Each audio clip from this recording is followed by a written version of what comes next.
Mahesh, income tax वालों ने मेरे घर में रेड डाली है। क्या? Income tax raid?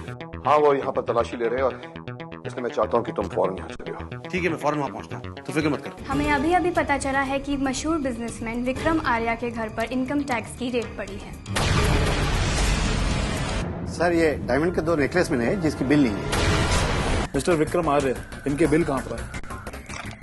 ऑफिसर, ये नेकलेस मेरे नहीं है। आपके नहीं, लेकिन ये तो आपके घर से ही हमें मिले। अभी अभी हमारे संवाददाता ने हमें बताया है कि इनकम टैक्स डिपार्टमेंट को विक्रम आर्या के घर से करोड़ों रुपए के जेवरात मिले। इन जेवरातों के बिल विक्रम आर्या के पास नहीं है। विक्रम आर्या की मौजूदगी में इनकम टैक्स डिपार्टमेंट ने वो गहने वहां से बरामद किए हैं। फिर ऐसे कैसे हो सकता है कि वो करोड़ों के हीरे विक्रम आर्या के ना हो? छोटे, मुझे लगता है कि किसी ने उसको फंसाने के लिए ये हीरे उसके घर में रखवाए हैं। एक बात कहूँ मॉम, अब तो मुझे ऐसा लगने लगा है जैसे मेरी ही किस्मत खराब है, क्योंकि जब भी मुझे खुशियां मिलने वाली होती है मेरे परिवार पे मुसीबत आ जाती है। नहीं स्नेहा जी, आपकी किस्मत बिल्कुल भी खराब नहीं है, क्योंकि हमारे परिवार पे मुसीबतें तो आती है लेकिन बहुत जल्दी खत्म भी हो जाती है। इसलिए आपको इस बारे में बिल्कुल भी नहीं सोचना चाहिए। क्यों माँ जी? तुम बिल्कुल ठीक कह रही हो गौरव। स्नेहा, अगर तुम्हारी किस्मत खराब होती बेटा, तो इतनी परेशानियों के बावजूद तुम्हारी बात शादी तक नहीं पहुंचती। और अब जब तुम्हारी शादी होने वाली है, तुम्हें बस खुशी खुशी अपनी शादी के बारे में सोचना चाहिए। और रही बात इन छोटी मोटी परेशानियों की, तो तुम्हारे डैड इनसे बहुत अच्छी तरह निपट सकते हैं।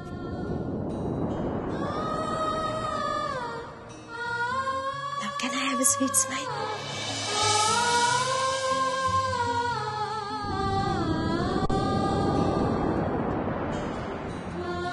That's like my baby.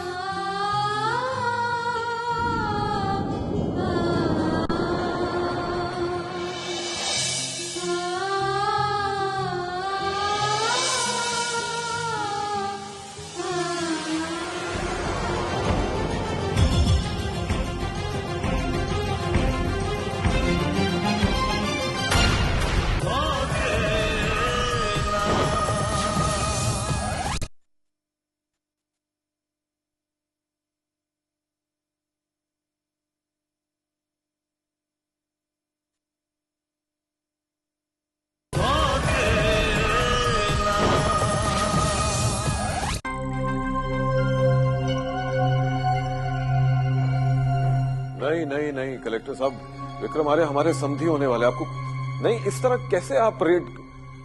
आप ठीक है, मैं आपको बाद में फोन करता हूँ। Okay bye. भैया, विक्रम आर्या के घर में इनकम टैक्स का छापा पड़ा है। हाँ केतकी, और उस छापे में पुलिस को कुछ ऐसे गहने मिले हैं जो जिनकी विक्रम आर्या के पास कोई डिटेल्स नहीं है। तो इसका मतलब ये भैया, विक्रम आर्या अपनी बेटी को दहेज में वो गहने देने वाले थे जिसका कि टैक्स ही नहीं दिया। नहीं नहीं, विक्रम आर्या का कहना है कि उसे तो खुद पता नहीं कि जेवर किसके। ये कैसे हो सकता है भैया? जब गहने उनके नहीं थे तो उनके घर में कैसे मिले?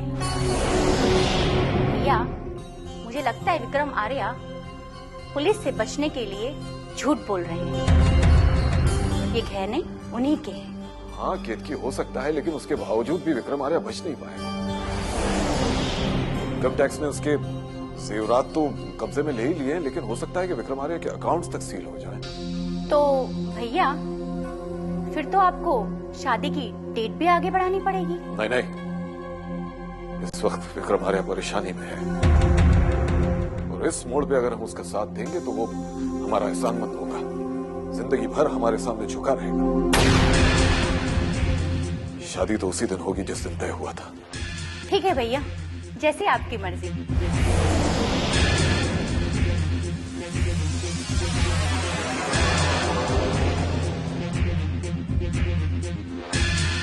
हेलो, विक्रम आर्य? हाँ हेलो, मैं देवराज चौधरी बोल रहा हूँ। हाँ देवराज बोलो। ये क्या देख रहा हूँ मैं टीवी पर, तुम्हारे घर में इनकम टैक्स की रेड पड़ी और उसमें कुछ ऐसे जेवरात मिले जिनकी डिटेल्स तुम्हारे पास नहीं। हाँ देवराज, मेरे यहाँ से जो जेवरात मिले हैं उसकी डिटेल्स मेरे पास नहीं थी, लेकिन बाद में मुझे ये पता चला कि वो जेवरात मुझे किसी ने गिफ्ट किए थे। ऐसा कैसे हो सकता है विक्रम कि कोई आदमी तुम्हें करोड़ों के जेवर गिफ्ट करके जाता है और तुम्हें बाद में पता चलता है? हाँ देवराज, उसने पहले गिफ्ट मेरे घर पहुंचाया था और बाद में इनकम टैक्स वाले को बता दिया था, और इस तरह से मेरे ऊपर जो मुसीबत आ रही थी उससे मुझे बचा लिया उसने। चलो ये अच्छा हुआ, लेकिन विक्रम आर्या, किसी भी बात के लिए अगर तुम्हें मेरी जरूरत पड़े तो मैं हाजिर हूं, सिर्फ फोन कर देना। नहीं देवराज, मुझे किसी चीज की जरूरत नहीं है, पर तुमने फोन किया अच्छा लगा। अरे ये तो मेरा फर्ज है भाई, तुम मेरे समधी होने पर। फिक्र मत करना, मैं तुम्हारे साथ हूं। ठीक है, फोन रखता हूं, बाय। ओके। आखिर वो इंसान कौन हो सकता है जिसने विक्रम आर्य को करोड़ों के जेवरात गिफ्ट किए? कौन हो सकता है?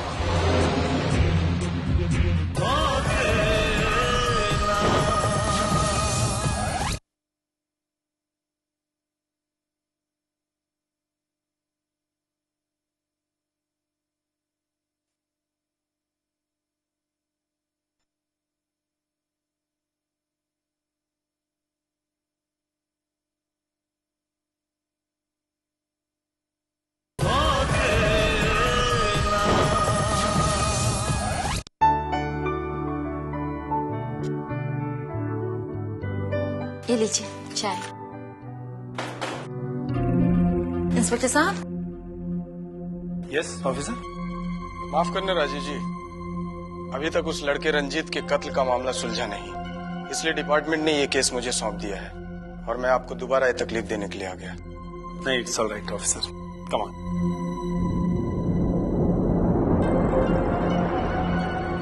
कामिनी, कामिनी।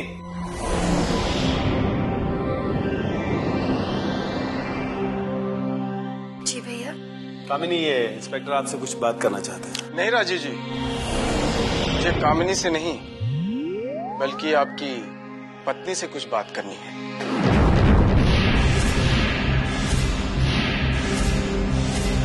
मेरी पत्नी से? जी राजीव जी। जी इंस्पेक्टर साहब। सुमन जी, हमने सुना है कि आपके भी काफी अच्छे ताल्लुकात थे रंजीत से।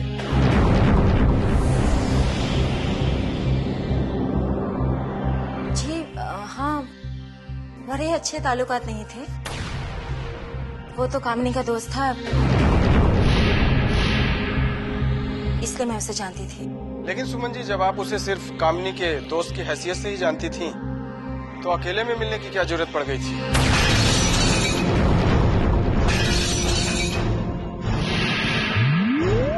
अकेले में? जी हाँ मिस्टर राजीव, जिस दिन रंजीत का कत्ल हुआ उस दिन सुमन जी रंजीत से मिलने उसके घर गई थी।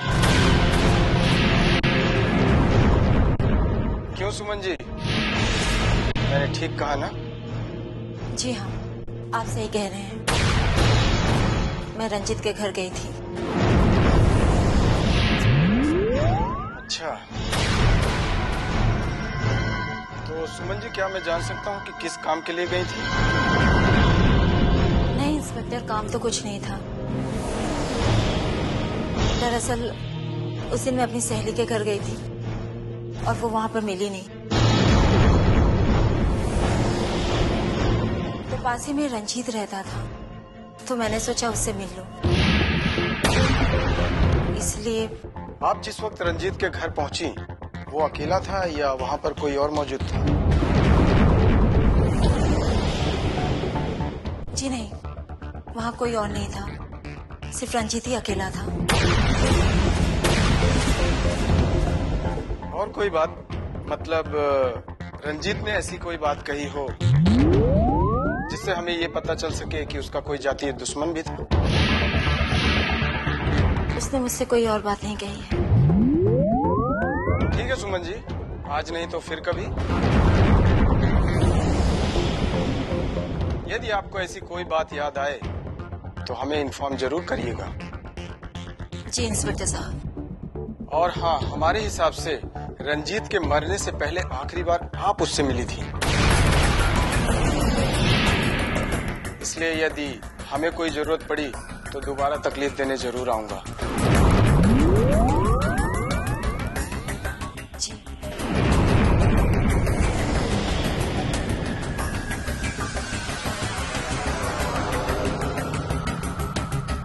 Okay Raju ji, take care.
सुमन, मैं जानता हूं कि तुमने इंस्पेक्टर से झूठ बोला है।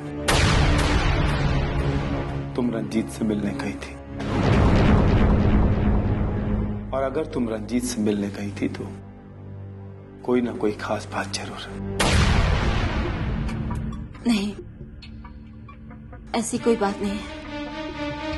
अगर ऐसी कोई बात नहीं है तो तुम रंजीत से मिलने क्यों गई थी? मैंने कहा ना, मैं अपनी सहेली से मिलने गई थी। नहीं सुमन, मैं अच्छी तरह से जानता हूं कि तुम झूठ बोल रही हो, क्योंकि रंजीत अगर सिर्फ कामिनी का दोस्त था तो तुम मुझसे मिलने हरगिज नहीं जाती, और इसके बावजूद अगर तुम मुझसे मिलने गई थी तो कोई ना कोई ऐसी बात जरूर है जो तुम मुझसे छुपा रही हो। क्या मैं जान सकता हूं वो क्या बात है? अब मैं आपको किस तरह समझाऊं? मेरे और रंजीत के बीच में ऐसी कोई बात नहीं थी। नहीं सुमन, तुम रंजीत से मिलने चाहती थी और मुझसे छिप छिप कर जाती थी। मैं नहीं छुप छुप के मिलने जाती थी।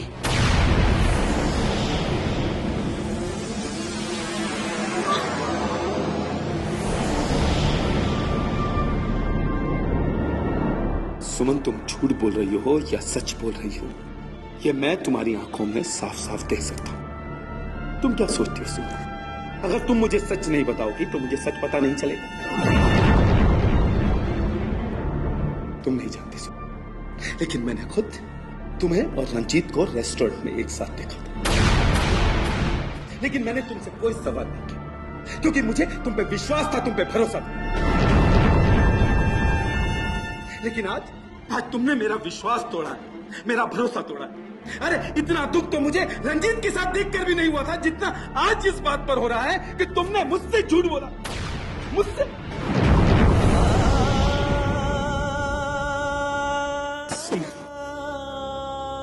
सुमन, मैं ऐसे खुद कर नहीं जी सकता। सुमन, तुम्हारे और रंजीत के बीच में जो कुछ भी था तो मुझे साफ साफ पता था। बोलो सुमन, सुमन बोलो।